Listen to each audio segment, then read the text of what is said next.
Hey you guys, it's Britt. Tonight we're here to talk for a few minutes about, does bad behavior online have an expiration date? I'll give you guys my thoughts, and of course I want to hear from you, but if you're interested, please keep watching.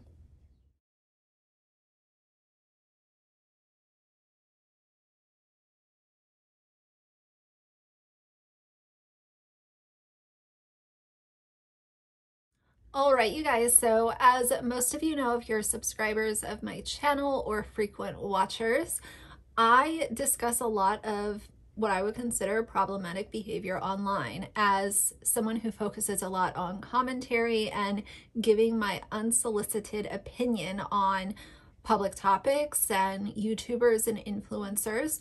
It's definitely something that my audience has shown more and more interest in over time. So I made the decision to continue to focus on it, which I really love. Recently, with my coverage of Dad Challenge podcast and Colleen Ballinger, I've been diving into a little bit more. When I looked at her Reddit, her Snark Reddit page, Shane Dawson was mentioned on there, same with Gabby Hanna, and it made me think of this group of YouTubers kind of all in the same light, as they've all been in scandal or gotten themselves into hot water at one point or another. And when I think of YouTubers behaving badly, this could go for any family vlogger, influencer, but there's often times where you'll speak about something, at least for me, I'll talk about it and people will be like, oh, well, that happened so-and-so weeks ago, or that happened 6 months ago. Why are you talking about it now? And that's where the idea for this video came up. Does bad behavior have an expiration date online? And as far as what people decide to talk about online, that is up to them. I'm sorry if you can hear the birds, but it's really nice outside, so I have the door open for Axel. But as far as coming back around and deciding to give someone another chance, or maybe you unsubscribed and you're considering resubscribing to someone's channel, but they have, you know, had bad behavior out in the public, and maybe that's why you chose to unsubscribe. For me, there's a couple of things with this. I look at what damage was caused by the YouTuber behaving badly. Were other people hurt? Were other people, could they potentially have been hurt because of this person's actions? Was it something really petty that just got completely blown out of proportion because of other people, you know, shedding light on something that really wasn't that big of a deal? And as well, is it a repeat behavior? Something I see a lot is that it's a pattern. And I've talked about that before too, where it's not just one slip up or one thing that, you know, potentially ruined someone's reputation. A lot of times it's, well, let me do this, and if I get away with it, then I'll do it again. And if people don't catch on the second time and they don't call me out on it, then maybe I can do it again. Or maybe if it's just a few people that are calling me out on it, I can block them and ignore, block, delete, ignore, you know what I mean? That whole cycle. And they keep doing the same thing over and over again. And I know that some of my audience hates when I use Dad Challenge podcast as an example for anything, but unfortunately the guy is just a good example to use, especially because of the things that he's been doing lately. So let's talk about the doxing, because as I said in my last video on him, that is my top concern. There's a lot of things that he does that I disagree with and I would consider troubling. But when you're considering going real life with people that you disagree with, you have to look, is this going to put someone in real life harm, or are you just spilling tea and being petty on the internet? Those are a night and day difference for me. And I've said that for the longest time on my channel. Don't go real life. No need to, unless you see, and I feel like I'm a broken record, damn it. But unless you see child abuse, animal abuse, domestic violence on video, then you have the responsibility as a citizen to contact authorities at that point in time. aside from that, no need to go real life. Keep all your opinions online. It's really not that deep most of the time. I do want to highlight a part of the YouTube terms and conditions that I've recently been re-reviewing for, you know, a more recent kind of refresher just for myself, because I think it's important to understand the terms and conditions and the terms of use of any social media site that you use. But as a creator, I think that there's an extra responsibility to really understand how your words and your content can impact not only your own channel's survival, but those who are around you and those that you're talking about.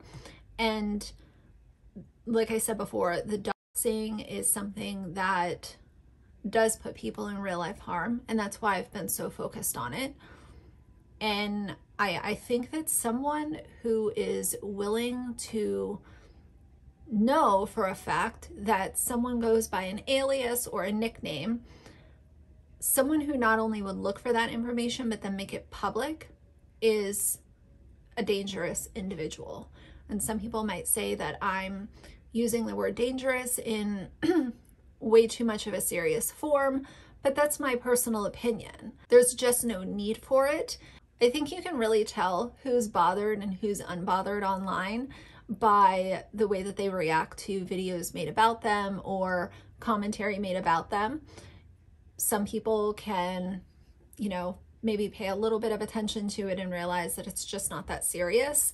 And then there are other people who will literally pick out people by hand who are against them, and they will figure out a way to retaliate against those specific people one by one. And to me, that's dangerous. So as far as the bad behavior part having an expiration date, I look at a couple different things. I look at, has it even been addressed? Because if it hasn't been addressed, then that tells me that you don't give two shits about it. Secondly, is it a repeat issue with the same person? Is the same person doing the same thing over and over and over again? Like with Shane Dawson making racist content. That was not a one-time thing, and not saying that would have been okay at all, but it was a repeat behavior for him. He kept doing it and kept doing it and thought that he was just like this comedic genius, and he wasn't. And that tells me if you're willing to do it more than once and put it out onto your channel, then that tells me that you think that it's okay. So I do think it needs to be a case-by-case basis as far as, does bad behavior have an expiration date? Because each situation is a little bit different. I'll be the first one to admit that there are certain people online who have done things and I just won't go back to their channel because it was that big of a deal to me, the things that they have said or done, where I just don't even care anymore. Because like I've said before, life is too short. I'm not here to monitor your channel to see if 6 months from now or a year from now you're doing better. There are some people that, you know, maybe it wasn't that serious. I'll go back and take a look, but I just don't have time. I'll find another creator that I like. And, you know, I tend to spend a lot of my time watching people that I do like, aside from the part of giving commentary. So if I'm giving commentary on someone, I will obviously take in content from creators that I normally wouldn't watch, but that's also the kind of different position that I'm in because I do have a channel and I talk about people that the internet usually has a larger problem with. So I hope that makes sense. But let's look at this part of the YouTube terms and conditions. So this part of the TOS is focused on the harassment and cyberbullying policies. And I'm not going to read the whole thing, but I want to highlight a couple things because when I talk about toxic YouTubers, a lot of them are doing exactly what's in this TOS. And it also kind of makes you wonder, okay, but if they're bullying other people, then how do they still have a platform? So I'll read it to you guys and you tell me what you think. It says content that threatens individuals is not allowed on YouTube. We also don't allow content that targets an individual with prolonged or malicious insults based on intrinsic attributes. These attributes include their protected group status or physical traits. If you find content that violates this policy, report it. Instructions for reporting violations are available here. It gives you a hyperlink, and I'll link this article down below too. If you found multiple videos or comments that you would like to report, you can report the channel for tips on how to stay safe, so on and so forth. What this policy means for you. And if you're posting content, so if you're running the channel, it means that you cannot make content that features prolonged name-calling or malicious insults, such as racial slurs, based on someone's intrinsic attributes. These attributes include their protected group status, physical attributes, or their status as a survivor of SA, non-consensual intimate imagery distribution, domestic abuse, child abuse, and more. Content uploaded with the intent to shame, deceive, or insult a minor. A minor is defined as an individual under the legal age of majority. This usually means anyone younger than 18 years old. All right, other types of content that violate this policy, and I've seen this on so many different channels, one or more of these things, so let's get into it. Revealing someone's private information, such as their home address, email addresses, sign-in credentials, phone numbers, passport numbers, or bank account info. Note, this does not include posting widely available public information. Public information can include an official's office phone number or the phone number of a business. Content that incites others to harass or threaten individuals on or off YouTube.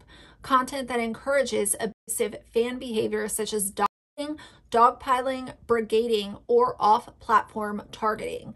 Content that targets an identifiable individual as part of a harmful conspiracy theory where the conspiracy theory has been linked to direct threats or violent acts. And then it lists a couple more. Obviously, I don't just want to like read a book to you guys, but this policy applies to videos, video descriptions, comments, live streams, and any other YouTube product or feature. Please keep in mind this is not a complete list. Please note these policies also apply to external links in your content. This can be clickable URLs, verbally directing users to other sites and video, as well as other forms. Monetization and other penalties. In some rare cases, we may remove content or issue other penalties when a creator repeatedly encourages abusive audience behavior, repeatedly targets insults, and uses an identifiable individual based on their intrinsic attributes across several uploads, exposes an individual to risks of physical harm based on the local or social political context. So there are a couple of examples that they give, like saying things like, look at this creature's teeth, they're so disgusting. Using an extreme insult to dehumanize an individual. For example, look at this dog of a woman. She's not even a human being. She must be some sort of mutant or animal. Accounts dedicated entirely to focusing on maliciously insulting an identifiable individual. And so again, I don't want to be super boring here, but I will link this down below if you guys want to educate yourselves as well. But obviously, if you're, consistently taking in this kind of content and in the back of your mind, you think that it's exhibiting bad behavior and you keep watching it and you keep, paying this creator to put out bad behavior, then the bad behavior is going to keep trucking along. And that's why, I always focus on use your time the way that feels good to you. And if that feels okay to you, fine. But if you're watching it and saying to yourself, ooh, like this is not okay, then it might be time to reevaluate some things. Of course, that is only my opinion. And I really wanted to put this out because I do hear often, well, why are you talking about this? This happened so and so long ago.